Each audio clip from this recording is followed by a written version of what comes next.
도덕하면은 무조건 부정적이죠.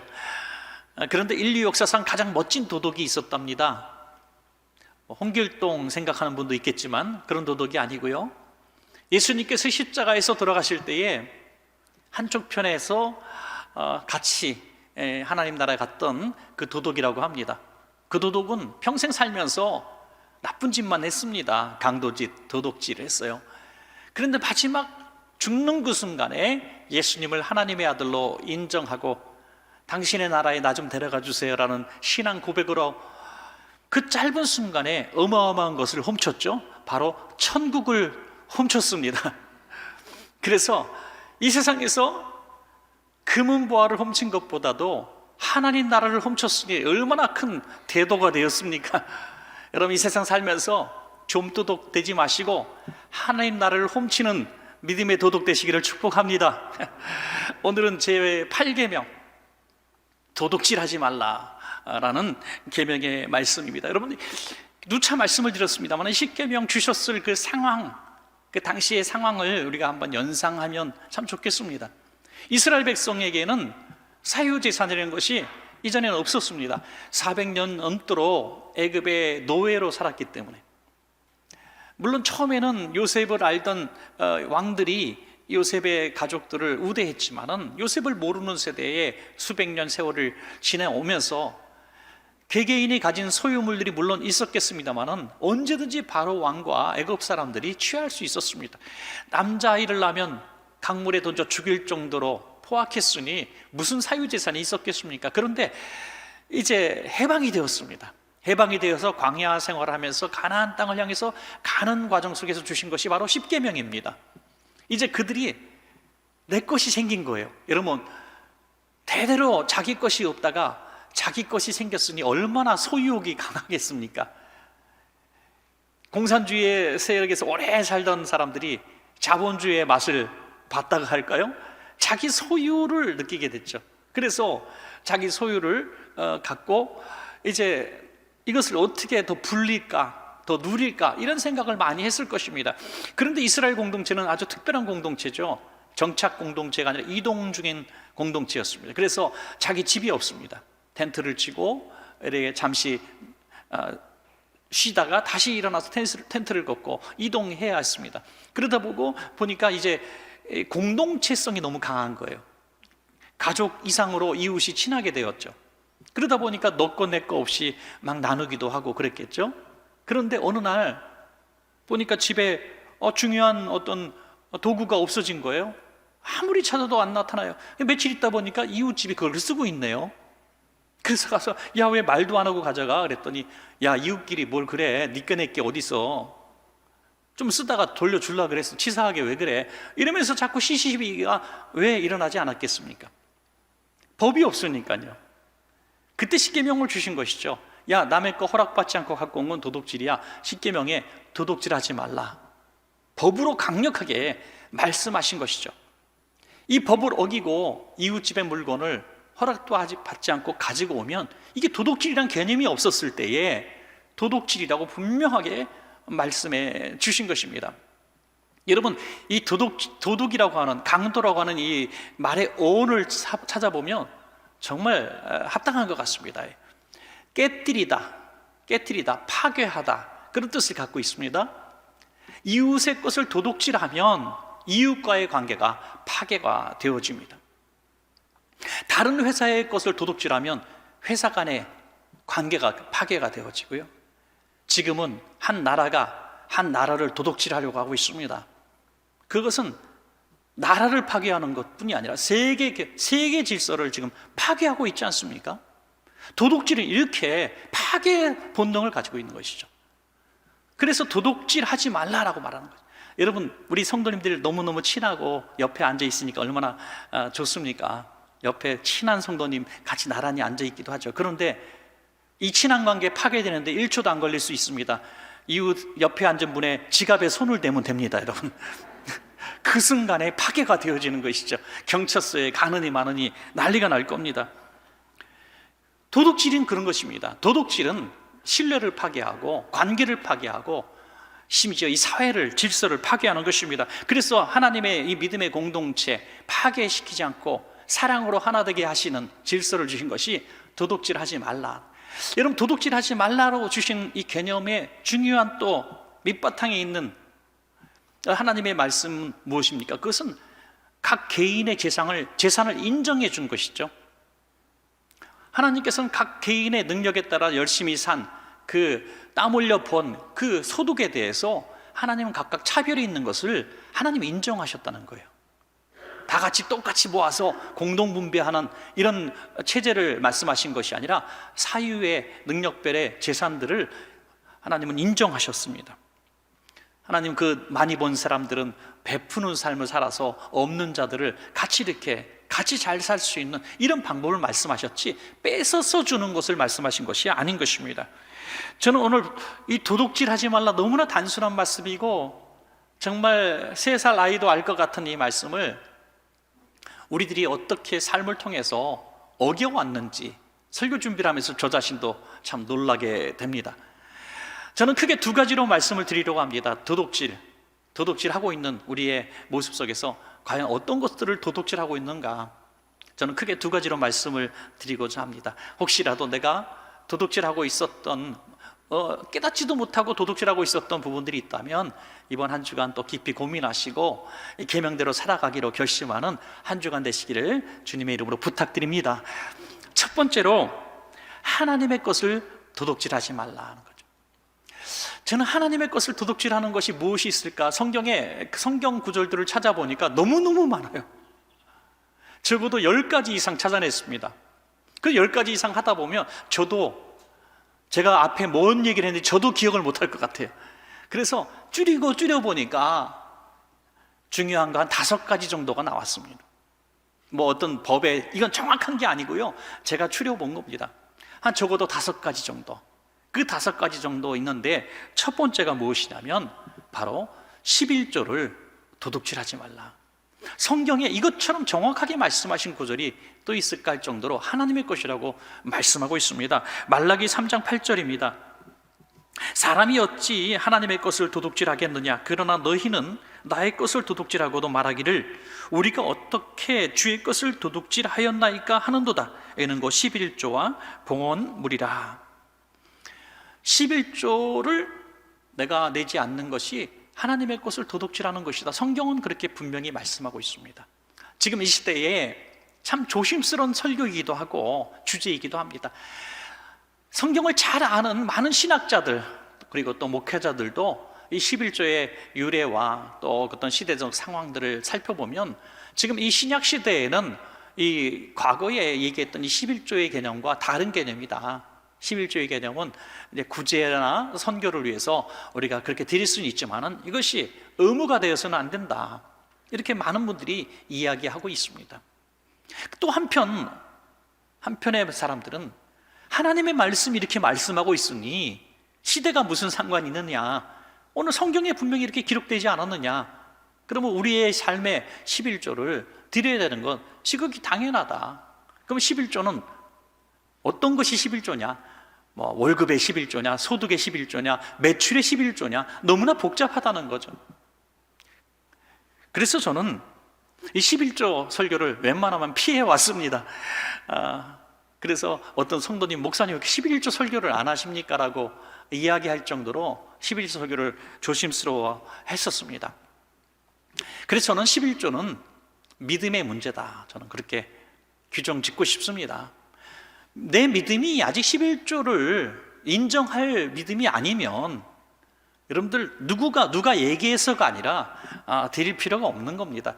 왜냐하면 믿지 않고 드린 헌금은 낭비되는 헌금, 하나님 받지 않습니다. 그러므로 내 믿음이 그래 11조는 이런 것이구나 하고 받아들여지고 믿어지신다면 11조를 하십시오. 이렇게 얘기하냐 목사가, 이렇게 말씀하실 분이 있을지 모르겠지만 제 생각은 그렇습니다. 그런데 한 가지 말씀은 분명히 드리고 싶은 것은 11조 가지고 논쟁할 정도의 수준은 어린아이의 신앙이라는 거죠. 왜냐하면 우리 그리스도인들의 신앙은 모든 것이 하나님께서 주신 것임을 믿는 신앙입니다, 여러분. 네, 모든 것이 다 하나님의 것입니다. 어린아이에게 아이스크림을 다 사줬어요, 엄마가. 그리고 맛있니? 맛있어요, 엄마. 엄마 한 입만. 그랬더니 뒤로 탁 감춰요. 엄마는 왜 내 거 뺏어 먹으려 그래? 한 입만 먹겠다는 거 뒤로 돌리는 게 11조 못 드리겠다는 어린아이가 아닌가. 10이 다 하나님의 것인데 10의 9 너 마음대로 쓰고 1만 내가 줬다는 증거를 좀 보여줘라 라고 말씀하시는 그 하나님의 사랑에 대해서, 하나님의 요청에 대해서도 고민한다면 모든 것이 하나님이 주셨다고 우리가 날마다 고백하는 그 찬양과 고백이 거짓이란 생각이 들지 않습니까, 여러분? 그래서 이것은 저는 믿음의 문제다. 믿음의 문제다. 여기에 대해서 여러분 더 이상 고민하지 마십시오. 내 신앙이 어느 날 그런 믿음이, 모든 것이 하나님이 주셨다는 믿음이 생기면 첫 번째로 11조를 하십시오, 여러분. 그러나 그런 믿음이까지 아직 되지 않았을 때에는 여러분 억지로 할 필요가 없습니다. 저는 그래서 이런 믿음이 생겼고 갈등이 있음에도 불구하고 고민하고 있다면 이것이 도둑질이 아닌가 생각이 드는 것이죠. 두 번째로는요, 하나님께 바쳐진 것을 도둑질하지 말라. 하나님 앞에 드린 것, 뭐 쉽게 얘기해서 오늘 여러분들이 하나님 앞에 드린 헌금이 여기 있습니다. 이것을 훔쳐가면 도둑질이죠. 예, 그런데 다 어떤 어리석은 강도가, 도둑이 다 보는 데서 훔쳐가겠습니까? 여러 가지 훔치는 방법이 있겠죠. 저는 드려진 것을 훔친 가장 대표적인 인물이 가룟 유다라고 생각합니다. 여러분, 가룟 유다는 예수님의 제자입니다.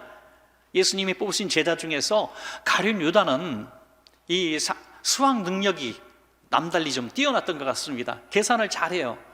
그래서 믿고 뭘 맡겨요? 회계를 맡깁니다. 재정을 맡기는 것이죠. 사실 이 재정은 어디서 났겠습니까? 제자들이 농사를 졌습니까? 양을 쳤습니까? 아니면 뭐 아르바이트를 했습니까? 아니에요. 예수님과 함께 제자들은 그냥 같이 다니면서 예수님이 한 마을에 들어가서 복음을 증거하시고 또 병자를 치유하시고 그리고 어느 집에 가서 또 같이 잠을 청하시기도 하셨죠. 그러면 예수님으로부터 은혜를 받은 사람들, 말씀에 은혜 받고 병 고침 받은 사람들이 너무나 고마운 것이죠. 그래서 집에 있는 곡식을 갖고 오기도 하고 빵을 갖고 오기도 하고 또 실제로 현금으로 또 가지고 오기도 했겠죠. 그럼 그것을 예수님이 자기 주머니에 넣지 않고 이 유다에게 준 것입니다. 유다야, 오늘 이렇게 또 감사헌금이 들어왔네 하면서 유다에게 준 거예요. 그럼 유다는 이것을 가지고 예수님의 뜻대로 공동체를 위해서 사용해야 하는데, 유다는 이 동표에 들어온 돈을 누구도 감사하지 않으니 자기 마음대로 썼다는 거예요. 자기가 쓰고 싶은 데 쓰고 생색을 내고 마치 자기 것인 것처럼 그건 예수님의 것이고 공동체의 재산인데, 하나님께 드려진 것인데 자기 마음대로 이 재정을 사용했다는 것이, 이거 얼마나 큰 죄인지 그런 깨닫지 못했습니다. 그런 범죄가 정확하게 드러난 사건이 있었죠. 예수님께 어느 날 향유를 가져와서 부어드린 한 여인이 있었습니다.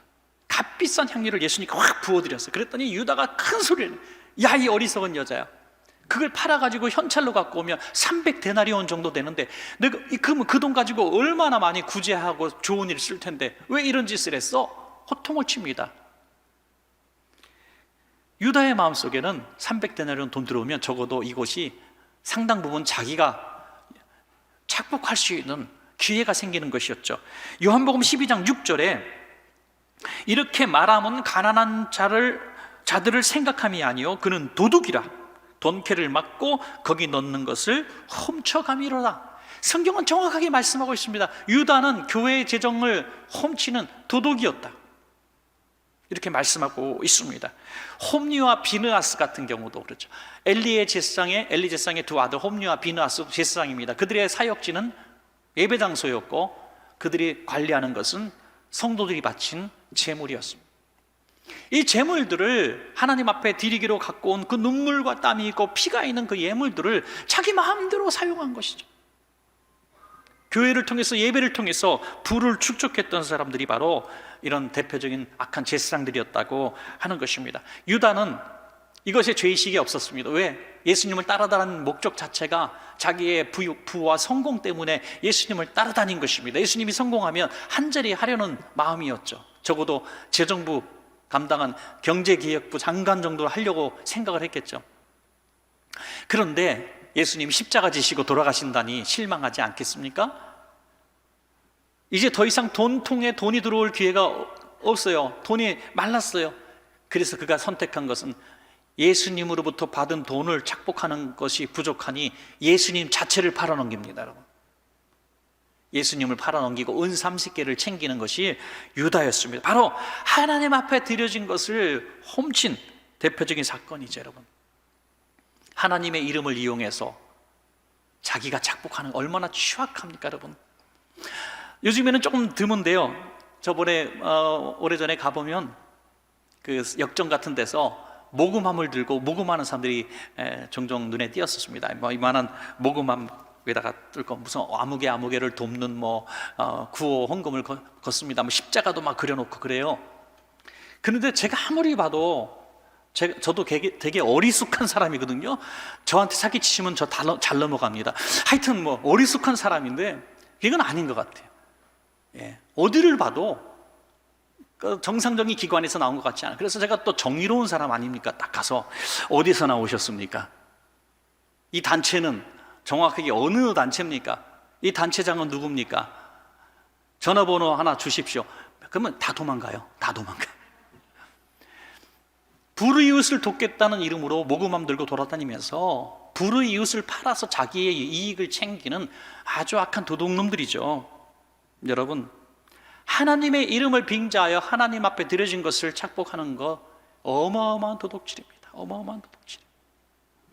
우리 가끔 구역예배, 신방예배 드리다 보면 목사님들, 대교우장님 이렇게 헌금목도 갖고 오잖아요. 예? 근데 여러분 절대로 의심하는 분은 없죠. 그죠? 근데 혹시라도 어떤 날은 받아놓고 꽂아놓고 재정부에 깜빡 잊고 못 드릴 수도 있잖아요. 그러면 한 주간 내 이름이 안 나왔어. 우리 신방 와서 가져가신 목사님 도둑이라고 이렇게 오해할 수도 있죠. 예. 여러분 믿고 신뢰하고 이렇게 하는 거죠. 그러나 교육자들은 적어도 살아계신 하나님을 믿는 사람들이기 때문에 이 두려움 때문에 어떻게 하나님께 바쳐진 것을 도둑질할 수가 있겠습니까, 여러분? 그러므로 교회의 재정을 사용할 때에는 각 기관이나 부서에서도 교회에 드려진 하나님의 귀한 피 묻은 헌금을 사용할 때에는 우리가 이것이 도둑질이 되지 않도록 정말 하나님의 뜻에 맞게 잘 사용하는 것이 복이 될 줄로 믿습니다. 또 하나는 하나님의 성전을 도둑질할 수도 있다는 거죠. 성전을 어떻게 예배당을 어떻게 도둑질해? 예수님께서 예배당 도둑질이 있다고 말씀하셨습니다. 예수님께서 예루살렘 성전에 들어가셨을 때에 기도하는 사람들은 없고 교회를 이용해서 장사하는 장사치들만 가득했습니다. 순례자들의 주머니를 터는 악한 매매꾼들이 있었고 제사장들과 결탁한 부조리가 가득했습니다.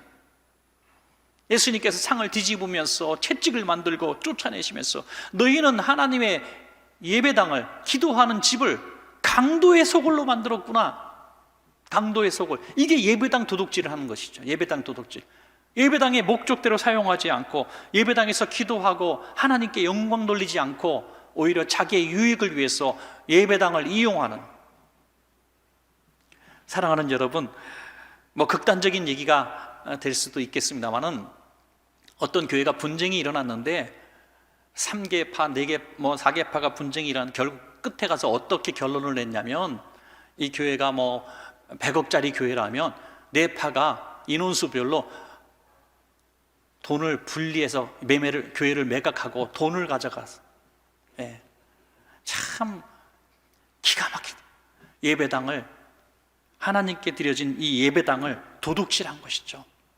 사랑하는 여러분, 우리는 절대로 그런 일이 물론 있지는 않겠지만 우리 예배당은 하나님께 드려진 것이니까 하나님의 영광을 위해서 사용되어야 될 줄로 믿습니다, 여러분. 하나님의 영광을 위해서 예배하고 기도하고 이곳에서 정말 성경 공부하고 교제하고 상하고 지친 영혼들이 우리 예배당의 공간에 와서 주님을 만나고 위로받고 얼마나 귀한 공간입니까? 그래서 예배당을 도둑질하지 말아야 한다는 것이죠. 네 번째는 하나님의 말씀을 도둑질하는 사람이 있습니다. 여러분, 하나님의 말씀을 어떻게 도둑질할까요? 성경책을 훔쳐가는 걸까요? 예레미야서 23장 30절에서 31절인데요 같이 한번 읽어볼까요? 시작. 여호와의 말씀이라. 그러므로 보라, 서로 내 말을 도둑질하는 선지자들을 내가 치리라. 여호와의 말씀이니라. 보라, 그들이 혀를 놀려 여호와가 말씀하셨다 하는 선지자들을 내가 치리라. 아멘. 주로 거짓 선지자들을 가리키는 말씀이죠. 하나님이 이렇게 말씀하셨습니다 라고 거짓 예언을 하고 자기의 이익을 얘기합니다. 그런 예가 있을 수는 없다고 저는 생각하는데, 어떤 목사님이 좀 자기가 정말 큰 죄를 졌습니다. 그러면 회개하고 그래야 되는데 교인들이 뒤에서 수근수근거리고 뭐라 그러니까 그때부터 10주간 연속으로 목사 건드리면 죽어 이 설교만 하는 거예요. 예. 주회장 건드렸다가 상처 입고 심판받은 사람 대표적으로 모세 얘기, 미리암 얘기 하면서 계속 시리즈로 설교하는 거예요. 여러분, 이것이 바로 하나님의 말씀을 도둑질하는 겁니다. 자기의 유익을 위해서 꼭 집어서 자기를 변호하고 자기의 권리를 주장하고 자기의 이익을 추구하기 위해서 하나님의 말씀을 계속 이단과 사이비가 왜 이단과 사이비입니까? 말씀을 자기가 필요한 부분만 딱딱딱 뽑아가지고 암송하고 그걸 얘기하는 게 이단과 사이비. 여러분, 이단과 사이비는 절대로 성경을 전체적으로 이해하지 않습니다. 그럴 필요도 못 느낍니다. 자기에게 꼭 필요한 말씀만 뽑아서 그거 가지고 무기를 삼습니다. 그것이 이단과 사이비의 말씀 도둑꾼들이죠. 여러분, 절대로 그런 사람에게 노력당해서는 안 됩니다. 우리 개신교가 그래도 정말 은혜고 강한 이유가 뭔지 아십니까? 아무리 권위 있는 목사가, 아무리 존경받는 목사가 선포한 말씀도 하나님의 말씀과 다르다면 주일학교 학생이라도 손들고 목사님, 성경과 다른 말씀을 하시면 안 되죠 라고 얘기할 수 있는 게 우리 개신교입니다. 그게 얼마나 저는 감사한 일인지 알 수가 없습니다. 하나님의 말씀을 도둑질을 할 수가 없는 거죠. 목사만입니까? 우리 말씀을 가르치는 소그룹의 어떤 지도자들도, 주일학교 선생님들도, 구역장님들도, 어떤 성경 공부 가르치는 어떤 클래스의 공부하는 사람들도 여러분, 말씀을 도둑질해서는 절대 안 되는 것이죠. 그런 사람들이 기승을 부릴 때가 있었어요. 교회 인근에 조그만 기도처라고 하나 잡아놓고 기존 교회를 비판하면서 성도들 도둑질하는, 이는 말씀으로 도둑질하는 말씀 도둑꾼들이 얼마나 많은지 알 수가 없었습니다. 여러분, 말씀은 말씀대로, 말씀으로 해석해야 하는 것입니다. 그러므로 꼭 필요한 말씀이 아니라 말씀을 말씀되게 하고 우리가 말씀을 대해야 될 줄로 믿습니다. 요즘 대통령 선거로 참 시끄럽죠. 몇몇 목사님들이 또 하나님의 말씀을 드러내면서 어느 후보를 찍으라고 공건하게 얘기기도 하기도 합니다. 여러분, 이것도 옳은 행동은 절대 아닌 것입니다. 여러분, 저한테 물어보십시오. 목사님은 누구를 찍을 겁니까? 1번입니까? 2번입니까? 3번입니까? 12번입니까? 한번 물어봐 주세요. 그러면 제가 대답을 하겠습니까? 절대 대답하지 않습니다. 저는 우리 자녀들도 모를 거예요. 어떤 분은 이렇게까지 얘기하더라고요. 지인 목사님이, 목사님, 하나님을 믿는 사람이라면, 신앙에 양심이 있다면 이 사람 찍으면 안 됩니다. 이렇게까지 얘기를 해요. 정치 얘기 매우 민감한 얘기인데 오늘 십계명 강의하다 어쩔 수 없이 제가 이렇게 드러내게 됩니다. 만약 저한테 묻는다면 저는 이렇게 대답할 겁니다. 한 사람의 신앙인으로, 신앙 양심에 따라, 또 신앙적 소신에 따라서 어떤 후보가 기독교적 가치관 잘 실천할 수 있을까 판단하고 선택할 겁니다. 어떤 사람이 더 하나님의 이 마음에 합당한 정책을 가지고 있는가 하는 거죠. 그 후보가 예수를 믿는 사람 안 믿는 사람 저는 상관하지 않습니다. 그게 중요한 게 아니죠. 고향 사람 뭐가 중요합니까? 그가 우리 기독교의 가치관을 얼마나 더 유리하게 실현할 수 있을까? 고아와 약자를 돌보며 이 땅을 평화롭게 할 것인가? 또 하나님께서 주신 그 은혜대로 정말 우리 기독교적 가치를 또 생명을 지킬 수 있을까? 이런 것들을 보는 것이죠. 절대로 말씀 한 구절 읽고 이 후보를 선택하지 않으면 당신 신앙인이 아니요 라고 누군가에게 얘기할 수 없어요. 왜? 우리는 대한민국은 종교 분리의 국가입니다. 자기의 신앙의 또 신념에 따라 누구를 찍어도 그게 불법이 아닙니다, 여러분. 그것을 강단에 선 목사라고 해서 이 사람을 찍어야 됩니다라고 얘기한다면 이것은 질서를 어지럽히는 것이죠. 절대로 그렇게 해서는 안 된다고 생각을 합니다. 그러나 제가 믿는 신념 위의 신앙은 무엇인가? 제가 원치 않는 후보가 당선이 되었다 할지라도 나라가 망하는 게 아니라는 것입니다, 여러분. 하나님은 사람 위에 역사 위에 역사하시는 하나님이십니다. 내가 원치 않는 후보가 되었어도 저는 기도할 겁니다. 하나님, 그를 통해서 하나님의 일을 이루어 달라고. 하나님이 정말 세계 역사를 움직이시고 왕을 세우기도 하고 폐위하시기도 하는 하나님이신 것을 여러분 믿으십니까, 여러분? 그러면 목숨 걸고 싸우지 마세요. 요즘에 고향집에 가서도 후보 누구 때문에 싸우고 하루 만에 다 오고 교인들끼리 막 저기서 난리 나고 막 누구 후보 지지한다고 여러분, 이거 정말 안 됩니다. 우리는 자신의 소신들을 서로 인정해 주십시오, 여러분. 서로 인정해 주세요. 그리고 그 위에 역사하시는 하나님, 대한민국을 지켜다가 손잡고 같이 기도하세요, 여러분. 이것이 옳다고 생각합니다. 하나님의 말씀을 도둑질하는 것은 바로 하나님의 말씀 신앙의 근거로 누군가를 자기 마음대로 사용하려고 하고 강조하고 강요하려고 하는 것이 말씀 도둑꾼이 될 수가 있다는 것이죠. 마지막 5번째는요, 하나님이 맡기신 것을 도둑질하지 말라는 것이죠. 하나님이 맡기신 것, 이거 좀 어려운 부분인데, 하나님이 내게 맡기신 것을 내가 하나님의 뜻대로 사용하지 않는 것은 도둑질이다 하는 것이죠. 도둑질입니다. 하나님께서 얼마를 내게 주시면서 이걸 이렇게 써라 하는데 이걸 쓰지 않고 가만히 갖고 있는 것도 도둑질이라는 거예요.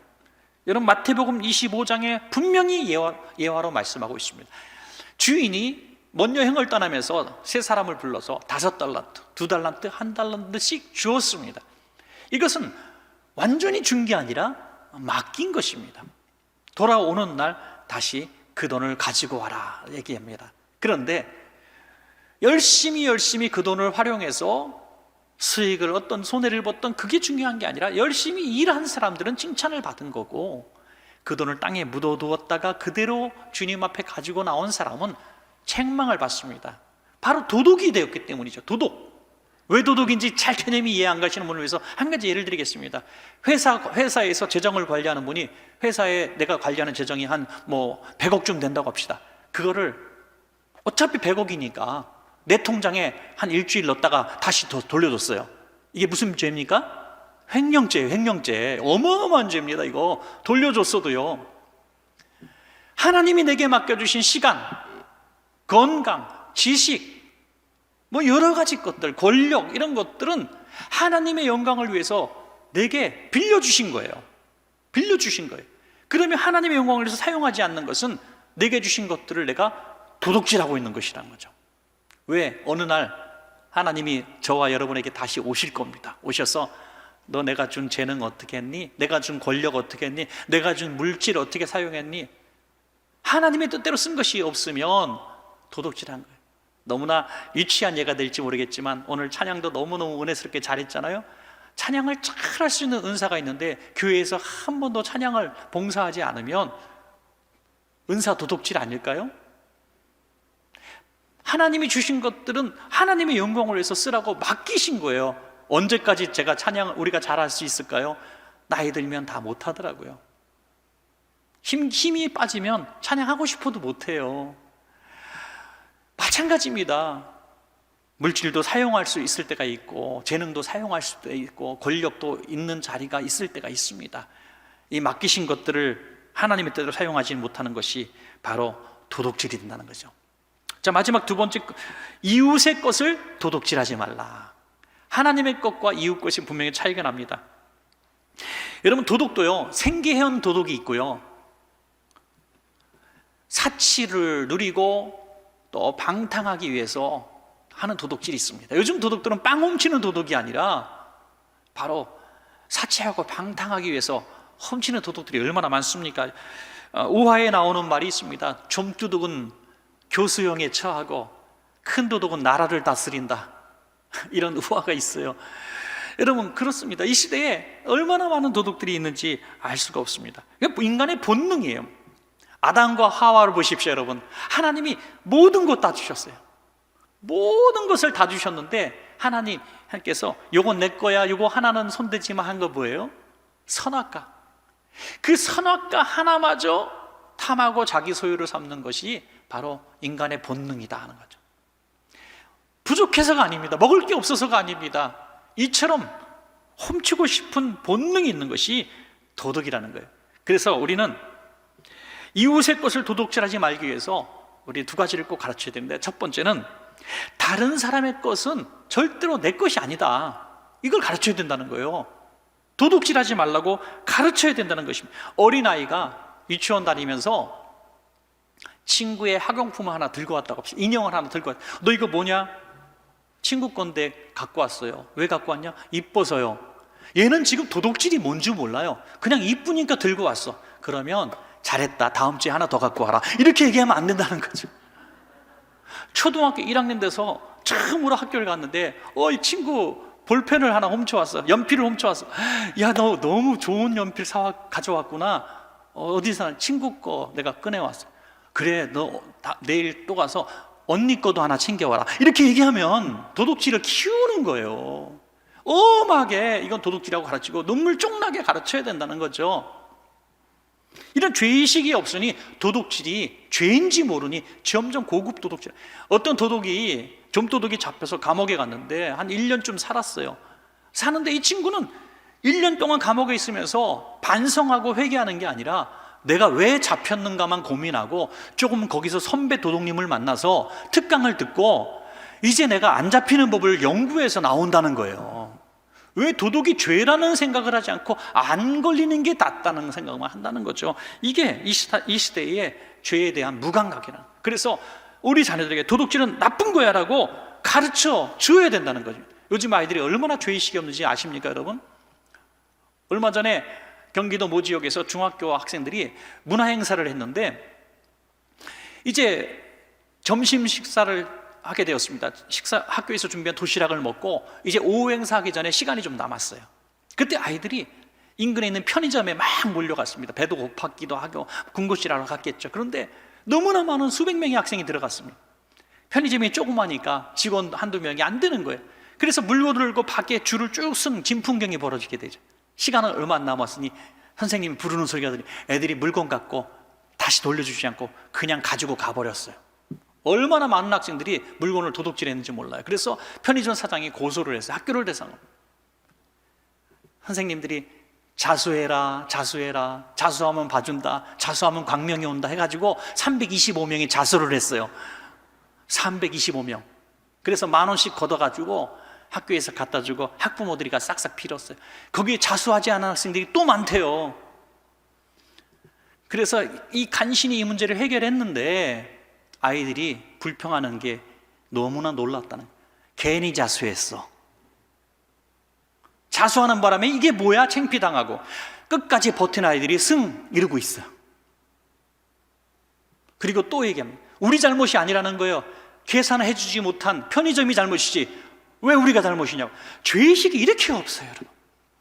우리 믿음의 자녀들에게 이게 도둑질이라는 걸 가르쳐 주시기 바랍니다, 여러분. 가끔 보면 자판기를 막 흔드는 분들 계세요. 동전 나오라고.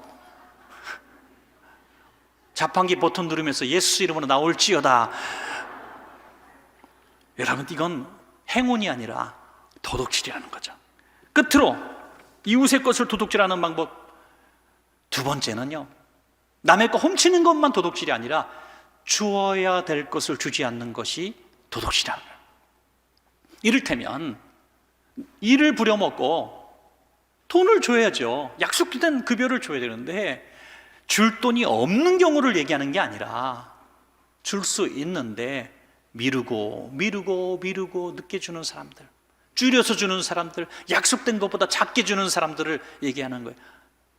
여러분, 이것은 아주 오래전부터 있었던 가진 자들의 행포였다는 거죠. 레위기 19장 13절에 너는 내 이웃을 억압하지 말며 착취하지 말며 품꾼의 싹스를 아침까지 밤새도록 내게 두지 말라.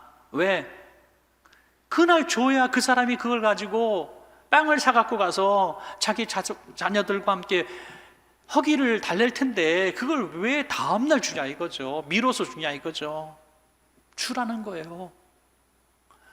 여러분, 우리 경영하시는 분들이 계시다면 월급날이면 공휴일이 걸리면 뒤에 주지 말고 하루 땡겨서 좀 주시는 이런 모습이 있으면 좋겠고요. 월급 주는 날 6시 땡 하면 주시지 말고 좀 오전에 좀 주시면 좋겠어요.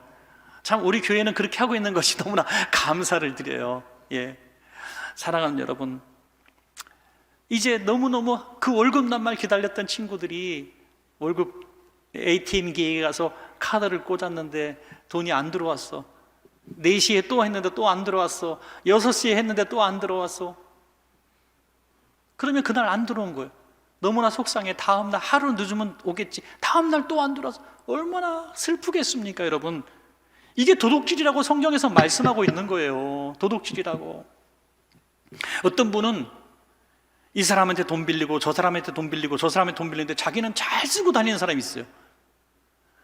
마땅히 갚아야 될 것을 갚지 않고 빌리는 사람들, 이게 도둑질이라고 말씀하고 있습니다. 아유, 목사님 무슨 말이에요? 나 갚을 거예요. 아니에요. 갚을 수 없는데도 계속 빌리고 있기 때문에 도둑질입니다. 분명히 도둑질입니다. 우리가 오늘 이 성경을 공부하면서 내가 일상의 삶을 통해서 얼마나 작은 도둑질을 하고 있었는가 우리가 생각해 볼 필요가 있습니다. 하나님이 주시는 복은 도둑질에서 불로소득이 아니라, 복권을 통해서 복을 주시는 하나님이 아니라, 하나님은 손에 쓰고의 형통을 주시는 하나님이십니다. 여러분, 시편 128편 2절에 내가 내 손이 수고한 대로 먹을 것이라. 이것이 뭐냐? 내가 복되고 형통하리라. 수고한 것에 대한 결실을 주시는 하나님이 바로 복 주시는 하나님이라는 거예요.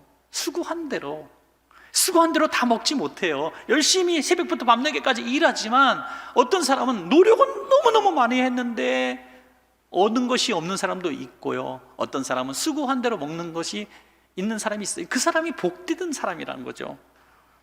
우리가 혹시 도둑질한 것들이 혹시 여러분들 오늘 회개되는 부분들이 있습니까? 어떻게 될까요? 삭개오가 얘기하고 있습니다. 누가복음 19장 8절에 삭개오가 서서 주께 여짜오되 주여 보시옵소서, 내 소유의 절반을 가난한 자들에게 주겠사오며 만일 누구의 것을 속여서 빼앗은 도둑질한 것이 있으면 몇 배요? 네 갑절이나 갚겠나요? 도둑질한 것이 있으면, 작은 것이 있으면, 여러분 이 말씀에 부딪힘이 있다면 여러분 하나님 앞에 회개하시고 이게 도둑질인지 몰랐습니다 하나님 하면서 우리가 배상할 줄도 아는 그런 한 주간이 되었으면 좋겠습니다. 여러분 말씀을 맺겠습니다. 분명히 이 땅에는 하나님의 것도 있고 이웃의 것도 있습니다. 또 내게 주신 것이지만 내 것이 아니라 맡기신 하나님의 소유가 있습니다. 이것들을 그 뜻대로 사용하지 못하는 것은 도둑질입니다. 우리 사랑하시는 여러분, 한평생 하나님의 것이든 이웃의 것이든 맡기신 것이든 도둑질하지 않고 하나님의 은혜와 복을 누려서 또 베푸는 삶 사시기를 주님의 이름으로 간절히 축복합니다.